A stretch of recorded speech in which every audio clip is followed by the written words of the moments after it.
What's up guys, and welcome back to the Brantzen poker vlog. This is part 2 of the toughest session I've ever played. In this session, there were so many hands that I had to break it up into 2 parts. And even then, I had to condense which hands I would choose to put in the video. If you haven't checked out part 1 yet, I'll put a link down in the description, or I'll do a quick recap right now in 3, 2, 1, let's go.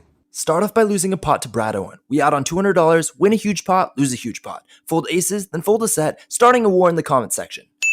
Then we win with a flush. Somehow the villain escapes with a smaller flush. Fold flush. Bluff a pot, then win dead money 3-betting pre-flop. Twice. Finally, win one more pot with King Queen before switching tables, bringing us to now. Hi, I'm Brantzen from the Brantzen Poker Vlog. Hit that intro. Yeah, I mean, the nice thing is that I just don't like till, you know. Alright, we got the flush. Okay, he's got a set of 8s. We got him. Hold.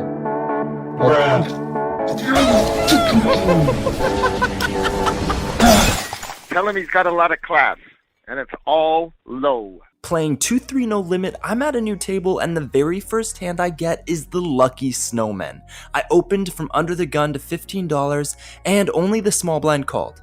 The flop came 5 king 7, 2 diamonds, and the small blind led for $15. I call and the turn comes an offsuit 3. He checks and I don't think he has a strong hand, but I check back for pot control. The river comes a 5, pairing the board, and he bets $15. I call, he shows 6-7 offsuit, and I take down my first pot at a new table. He made it, guys! Wave hi to Mom! John's mom, if you're out there watching this, sorry for taking money from your son, but it's not gonna be the last time. Next up, I have 9-10 of diamonds on the button. The hijack opens to $15, and I put in a 3-bet to $45. Then, my buddy Abe raises to $150 from the big blind, and it folds back to me. I swear to God, I didn't look. Oh, yeah? I did not look. I was gonna call blind. I hate you so much. I knew you being on my left would be trouble for me. Oh, monster. He flips over kings, but thanks to the magic of recording software, let's take a look at the replay. 45. I swear to God, I didn't look. Gotcha. Okay, so after editing that portion, I noticed Abe was trying to say he swore he didn't look until I made my raise, so it looks like he did keep his promise. Moving on, I look down at pocket 6s in the big blind. There's a straddle, Abe puts on a double straddle to $12, and the hijack limps. John wanted to put on a triple straddle, but couldn't from his position, so he puts in a blind raise to $25 from the button. I was watching this time, and he did not look at his cards yet. Oh boy, to me, this looks like a sea of dead money. I have a decent hand, so let's try to take this one down. I raise to $70, and it folds to the hijack limper, who goes all in for $300. Then John goes all in for $307, and the action is back to me. I have to call $237 to win a pot of $920, which means I have to win the pot over 25% of the time in order for this call to be profitable. If one of them has a bigger pocket pair than mine, I have a 20% chance of winning with a set. If neither of them have a pair, my chances of winning are a lot higher. I don't know what to do. I tank for a minute and then fold. Looking back on it, I think I have the odds to call, but anyway, the board runs out 7, 5, 8, 9, 4. The hijack flips over ace king, and John takes it down with king 7 of spades. Oh man, we would have won it with the straight, but hindsight's always 20/20. I switch seats to the other side of the table, getting in position of where Brad is going to be sitting soon. I pick up 6-8 of clubs in the Lojack and open to $15.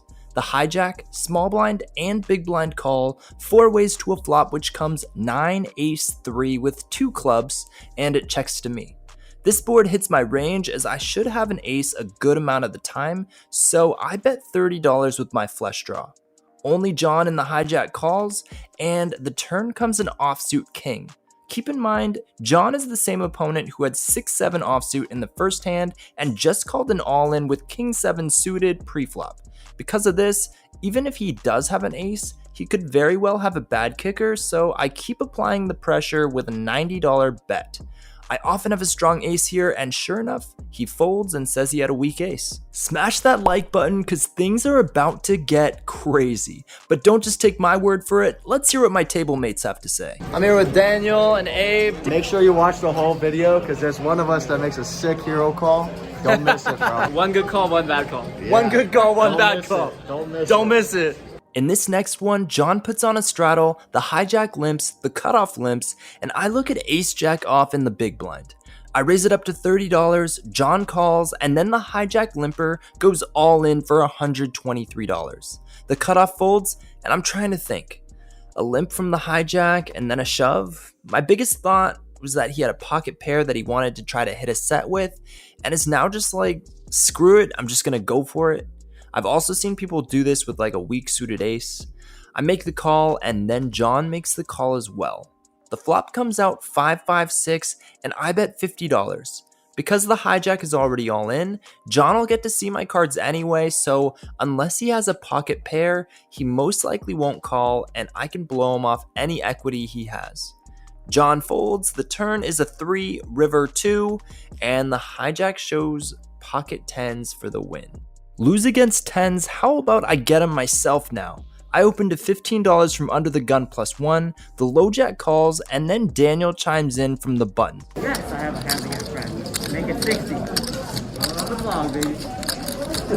I'm not filming today, man. No, he's talking about me. He's talking about me. Oh, Brantzen. Oh, Brantzen. That's right, Brad. We got a new vlogger in town. I call and the Lojack folds. The flop comes 2-3-6 with 2 clubs. I check and Daniel bets $50. I've played with Daniel a few times and he's an aggressive thinking player. I think he's making this bet with a good chunk of his hands, overpairs, flush draws, or straight up misses. I call and the turn comes the 5 of spades, bringing a second flush draw. I check and Daniel checks back. When he checks back, I rule out a lot of overpairs because most of them would bet here to charge flush draws or to prevent me from hitting a bigger pair. Aces needs little less protection, so that's possible, but for the most part, I think I'm ahead here.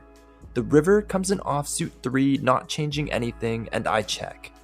Now Daniel goes all in for $305 effective. Oh boy, my mind is running wild now thinking what he could have. I think it's aces or a bluff, like 2 high cards that didn't hit, or possibly a missed flush draw. I think Daniel is capable bluffing here a percentage of the time. I just don't know what percentage of time. I close my eyes, grab my chips, and call. And he flips over aces, stacked. After that, Daniel acts like the gentleman he is and buys both Brad and me beers. Cheers. Thank you, Daniel. If you ever have a chance to try a $400 Corona, I would not recommend it. It was delicious and refreshing, but not worth it. Back to the hands, I pick up ace-10 off in the small blind and Brad opens to $12 from the cutoff. He just got caught opening 3-4, so I decide to put in the raise to $50. It folds back to Brad and he lets it go, showing yet another 3. What do you have to say about that 3, Brad? They ask you how you are, you just have to say that you're fine when you're not really fine, but you just can't get into it because they would never understand. Next, I'm dealt Jack King in the big blind, there's a straddle, and Abe raises to $20 from the cutoff. I briefly think about putting in a 3-bet here, but decide to just put in the call. The straddle calls as well, and we're 3 ways to the flop. The flop comes out 5-9 king with 2 spades, so pretty good for our hand holding top pair. I check, the straddle checks, and Abe bets $30. I make a pretty easy call, and the straddle calls as well. The turn comes in offsuit 3, I check, and the straddle checks. Abe now bets $115, and I'm in a tricky spot. He could have a better king like ace-king or king-queen. He could possibly have a set, but he could also have a bluff, probably some sort of draw, and I know Abe is capable of making moves. I call, the straddle folds, and the river comes in ace. I check, and Abe goes all in for $209 effective. This ace is actually a really interesting card here. It doesn't complete the main draws I was concerned about, but if he had an ace-high flush draw, he now just hit top pair. Any king is more likely to check back though, now that the ace came out, except for ace-king, but that's more unlikely now that there's an ace on the board. It's $209 for me to call to win a pot of around $800, so I have to win this pot a little over a quarter of the time to be profitable.